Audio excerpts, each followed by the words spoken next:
The thing I'm a little bit ashamed of, I don't have much shame, but I live in Santa Fe. When people say, "Did you grow up here?" The truth that I sometimes tell them, and sometimes I don't, is that I'm a Texan who moved here from Hollywood, and he's so hot.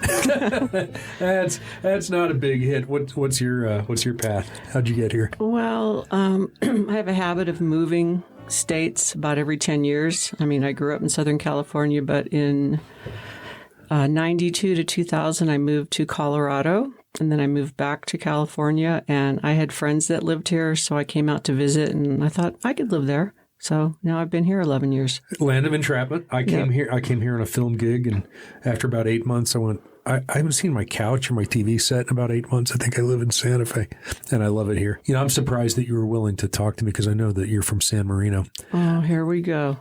Mr. Westsider.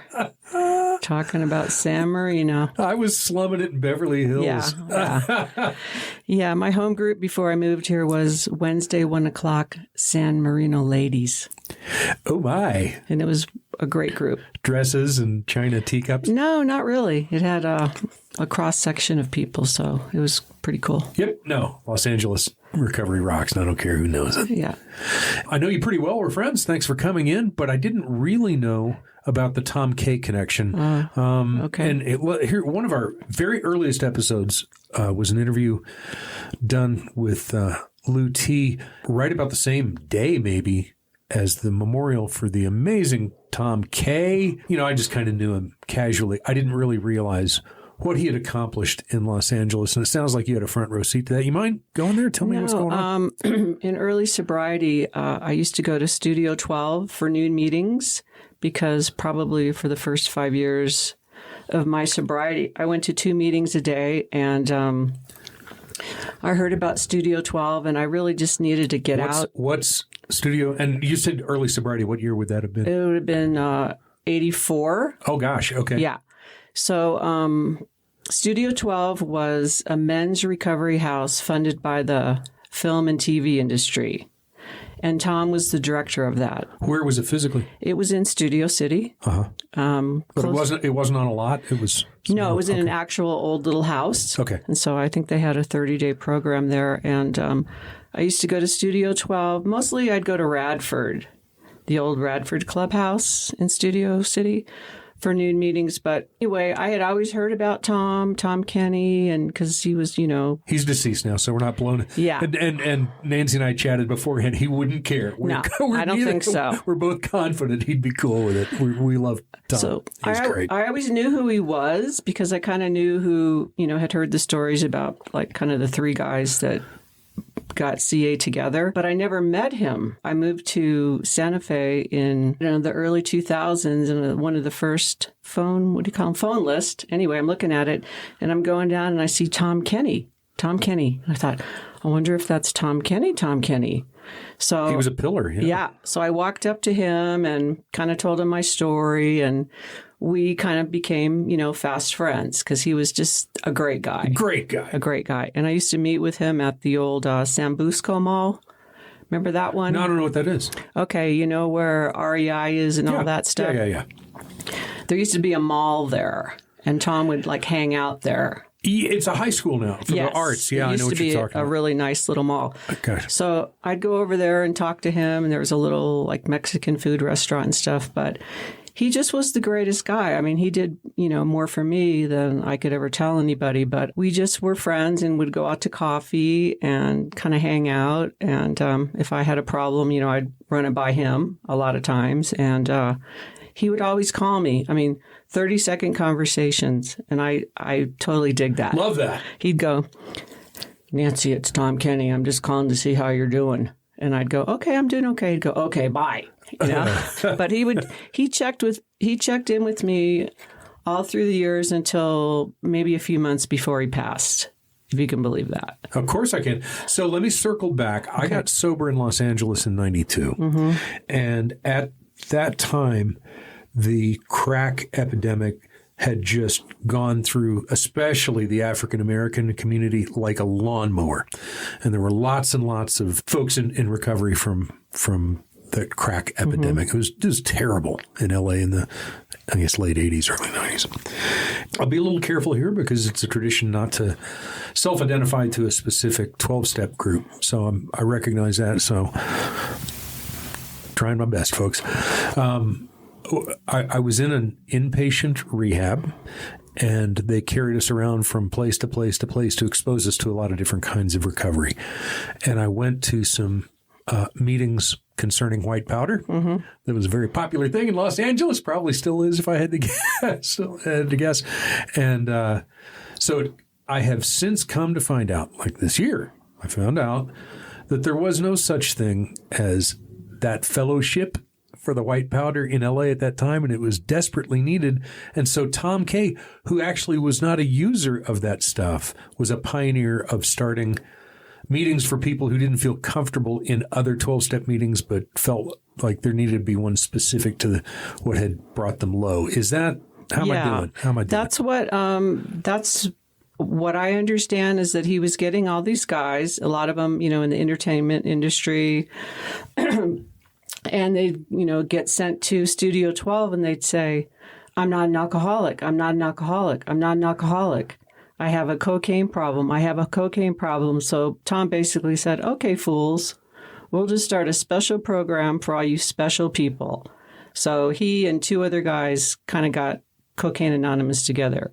And I'm from the era. Amazing. That, from the white powder era. I got sober before the crack thing. So basically when I was in CA, it was a lot of people that, had a problem with powder cocaine. Let me see. I qualify. That's, you wouldn't kick me out of that one if you knew my story. Let me see. I found out that they gave away 18-month chips, which is not common in other 12-step programs. I mentioned that to my sponsor, and he said, oh, for cocaine, they should give you a chip every day.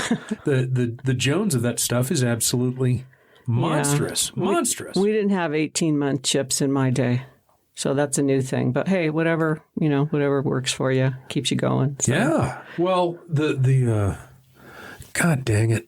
Here's what I've this is our 51st episode, and I've never specifically addressed this. But if you're listening to this and you're getting twitchy about whether I'm obeying the customs and rules of 12-step recovery, I sure am trying. And the story I heard in 2023 is that as long as I don't use my first and last name and specifically say that I'm a member of a specific recovery program that's anonymous, that I'm on fair ground.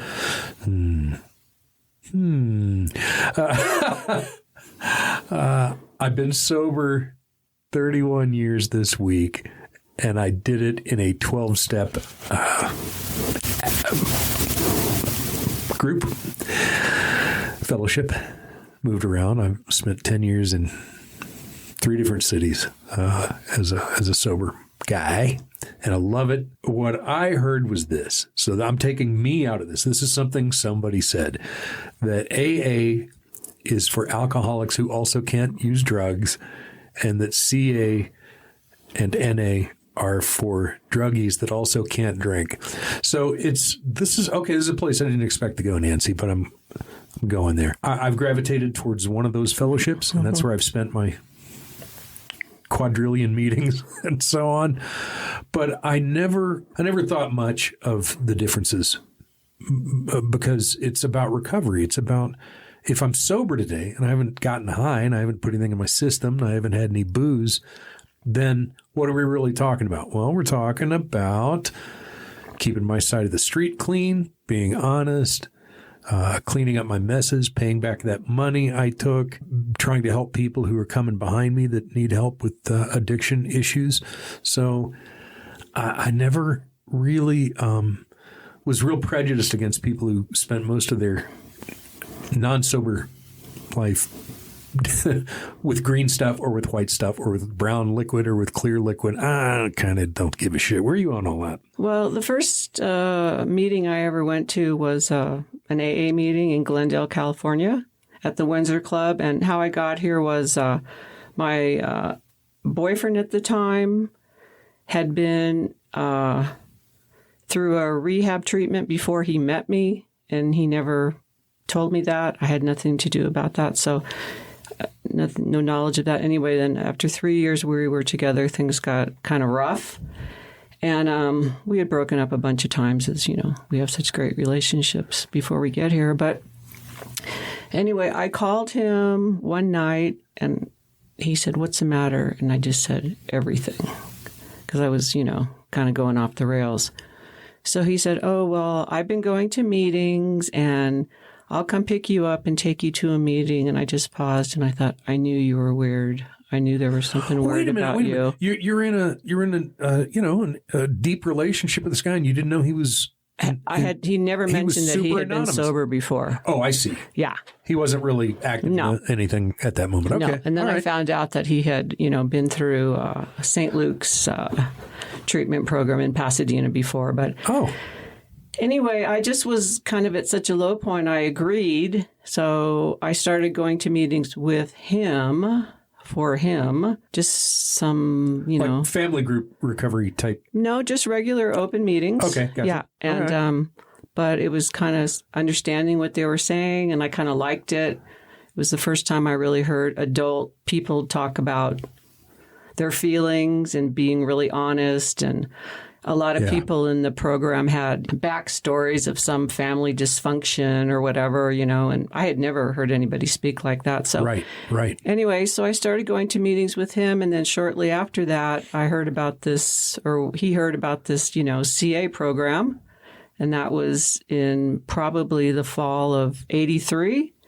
And I think the first couple of meetings I went to were at Riverside Medical Center out in the Valley.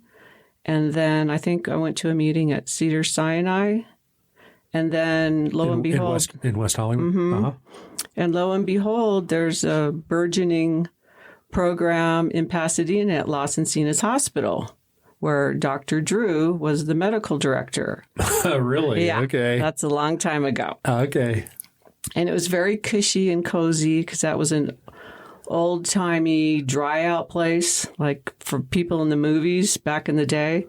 Taking the cure, you would call it. Yeah, that's where CA really got started and, where I'm from. So I went to meetings at Los Encinas a lot, 2 or 3 times a week, and then it kind of spread. And what I really liked about it was I could relate. There were a lot of younger people there, people that had my story. And the biggest thing I have to say, and people have criticize CA as they probably criticize NA when they got off the ground. But CA was very, very tolerant of anybody that walked through the door. Okay. Cross-addiction type stuff? They did not care. Okay. So what do you mean people critical of it? I don't really know what you're referring to. Oh, they used to say, CA's the emergency room and AA's the hospital, or it's just another, wacky offshoot of, AA. And I don't know, people have many opinions on things, but I felt very comfortable because a lot of people I was in my 20s, a lot of people were there and just very tolerant, a lot of people from all different backgrounds. And probably if it wasn't for that program, I don't know if I would have stayed as long. I mean, I love AA. I've gone to both programs, my whole time and stuff, but I was at the right place at the right time. I got sober in, a city of 10 million. Mm-hmm. And this was, maybe the internet existed in some theoretical form, but not in my world, not even cell phones, really, in 92. And at that time, they said there were 4,000 meetings a week in L.A. So I guess it's probably 10 times that now and 100 times that if you count Zoom and so on. Is CA as prominent in smaller cities as it once? So where are we at on, can you catch a CA meeting if you want to? You know what? When I first moved here to Santa Fe, I think there was one CA meeting, but it didn't fly. So I was going to check it out, and I think it disbanded before I even got here. But I think the CA fellowship is not at the height that was in the 80s, early 90s. But, I know they still have conventions. My friend just went to it was some kind of a CA convention in Atlanta a few months ago. So since I've lived here for so long that I'm kind of out of touch with that information, but I don't think it's as big as it was, back in the day. Okay. Because now, we're on to other things like fentanyl and right opiates. Yeah, fentanyl is I've had to learn about it because it's after my time.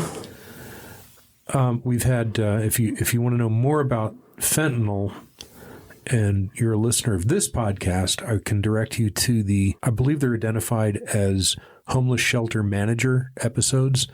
My friend Karina has come on the show 3 times, and one of them is very much directed to the fentanyl thing because it's just in our face. I run a community center, and we've got a very low barrier to entry here.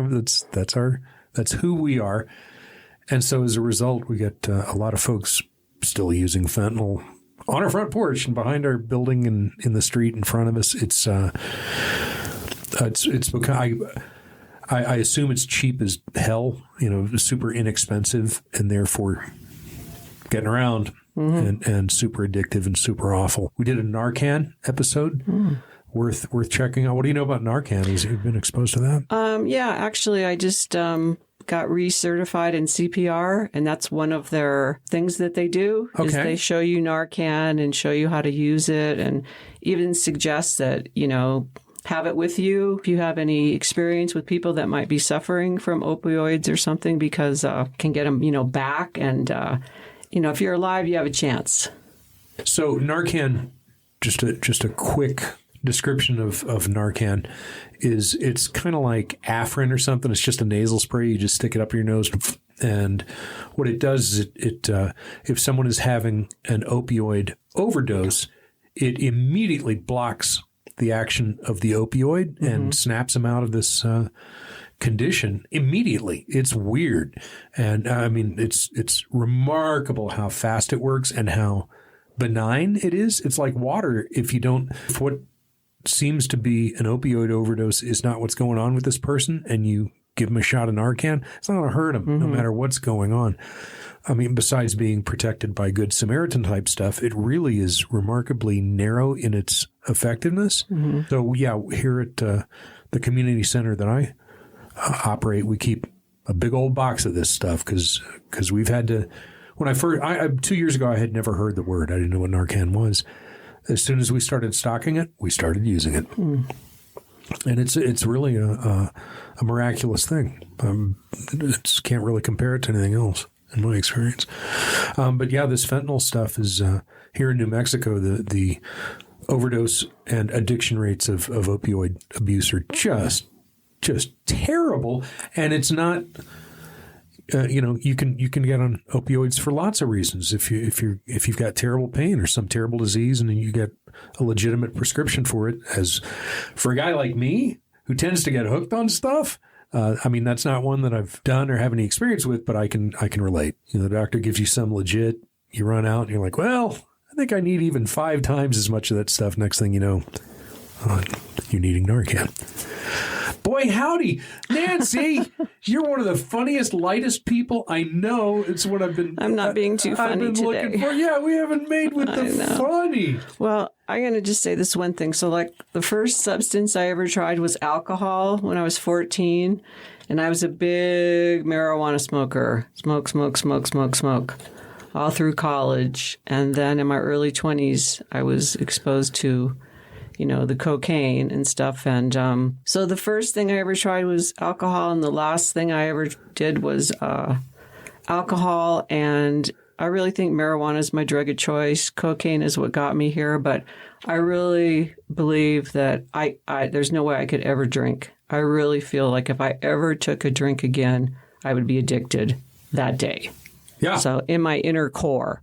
And that's something that I really didn't feel until maybe the last 10 years or so, because I thought, oh, well, it was never really my deal, wasn't alcohol and this and that, but I really think it's such a dangerous substance that I don't ever want to take another drink.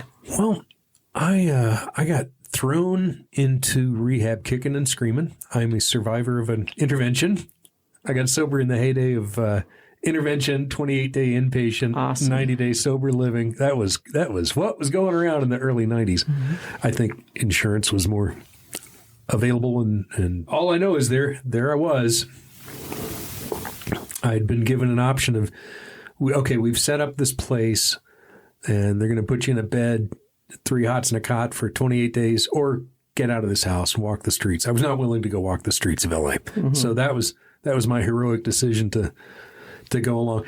So I got thrown into this place, and you hear, I caught fire with recovery immediately, and I've been sober ever since. I was one of those people when they took the handcuffs on me, I was like, not going back to that. Mm-hmm. And so far I haven't. 31 years. I love it.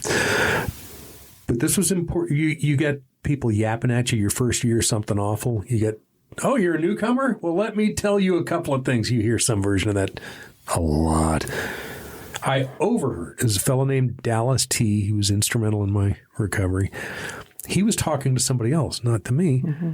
And I think somebody was talking about one of the substances you just mentioned, not alcohol. And Dallas said, yeah, it's all the same. And I heard that, and I went, well, I don't know about anybody else, but for me, bingo. I felt that just blasted me right in the face, the truth of that statement. It's all the same. And here's what I mean by that, if you don't already know. And that is, I was addicted to feeling different, feeling better, and not being sober. My problem was sobriety. If you had something, especially like high school and 20s, if you had something you would sell me for $10 that would change my head, take my money. And if it made me stay up all night and get skinny, or sleep a lot, or wreck cars, or see things that weren't there, I didn't really care. And so I feel sure that whatever that, my degree is in fine arts, not in medicine. So whatever that little thing on our genetic code that when I got sober, the medicos called it high propensity to addiction. And I took that to mean that I grew up in Texas in the 70s. Booze and other things were cheap and readily available. Mm-hmm. If I had grown up in Saudi Arabia, where nobody ever heard of tequila, I would have gotten addicted to hashish or whatever's going on. Around the whole world, everybody's got something going on. And that I seem to have been one of those that would have sought it out and used it. I remember getting some sort of a painkiller prescribed to me when I was young, 10 or 11 or 12 years old. And I remember taking one, and the tooth pain went away, and I immediately went, well, I should take a bunch more, not just one. I've never been normal, so I can't swear that that's not how normal people react, but it doesn't seem normal. No, I don't think so. And my first real drunk was it was 1972. I was 12. My brother was going off to the Army. I just talked to you before the show about inheriting his beanbag chair and his waterbed and his Chuck Berry albums. But for one night only, I was 12, they held a kegger in my backyard in Richardson, Texas for my brother going off to the Army. My dad said, you can drink beer with the fellas. So I was 12 years old with a free pass to drink out of a keg in my backyard. I was king shit for a night. Well, I don't know if they still have Schlitz malt liquor. I wouldn't know, but it tasted like gasoline and got you real drunk. And especially, I'm a little dude now, but I was really a shrimp when I was 12. I vomited my toenails and had a blackout and could not wait to do it again. I'd found the key to happiness.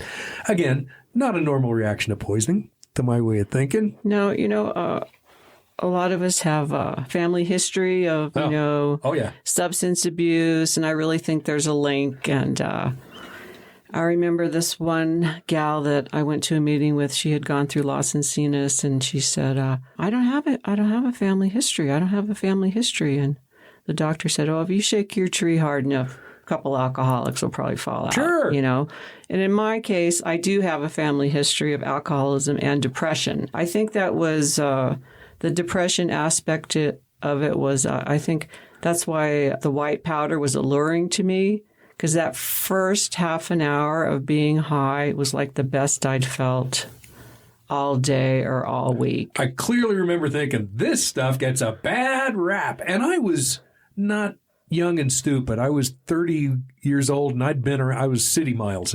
I'd been around the block. But I went, well, how could anybody think this is a bad thing? Well, then you're always chasing that first high or whatever they say, but it was like, and then, the come down's terrible, I mean, you're just ready to like, jump in front of a car on some days. But that was a big allure to me. And also, I was very, very thin when I was using. Oh, yeah. I mean, when I got here, I weighed 109 pounds, and I'm 5'6". And it wasn't that I was like a super chunk to begin with, and I just kept getting thinner and thinner. And I remember this gal stopped me at work one day, and she goes, Guy, I think you're too thin. And I said, oh, I've waited my whole life for somebody to tell me that, and just like blew it off. You know what I mean? I had a rock and roll guitar player in Hollywood, look me dead in the eye and go, whatever you're doing, stop it. Just from the weight loss. I had just shriveled up to the size of a mop handle. And I'm built like a bulldog.